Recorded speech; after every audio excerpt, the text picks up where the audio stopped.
Okay guys, hari ni kami nak bawa you guys pergi satu tempat ni jual kerabu perut bakar. Let's go. Okay guys, dah sampai kita dekat nasi kerabu Arasa.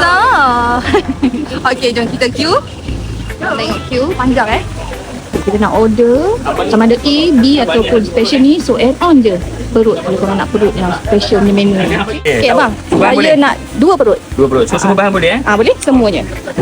Semua bahan boleh. Tambah lah. Ni bulu, original Kelantan. Yes. Ni kau tak tahu tak. Okey lah. Yang ni campur lah. Okey. Kau masin? Boleh. So ada. Yes. Sekali. Sini selalu berapa kalau perut sekali? 140 gram harga dia RM15. Nampak sedap tadi masa bakar? InsyaAllah sedap. InsyaAllah. Sekarang tiba yang masa untuk kita makan. I order yang ni nasi kerabu ikan goreng. I add on daging. And then kita kena cuba yang ni. Ni baru launching hari ni. Perut bakar. Bismillah. Sedap. Pedas menyengat ya. Ini boleh sedap. Cicangan ni dia punya citrus punya rasa, pedas dia, masam, manis semua cukup.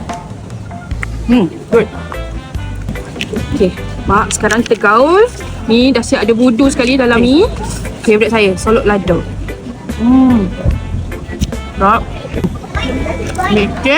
Ikan. Dah panas lagi. Sedap Okay, selain tu dia orang pun ada lemak. Lemak ni nampak memang win Kali masa bakar memanglah bau dia pun dah tahu dah sedap macam mana. Tu. Sedap juga. View.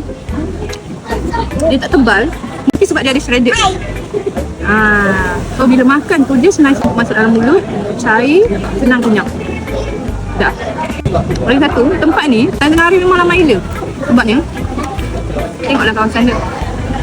Angin sepoi-sepoi kan. Terapung pula kat atas ni. Ngam layan makan sini. Sekejap. Makan tu.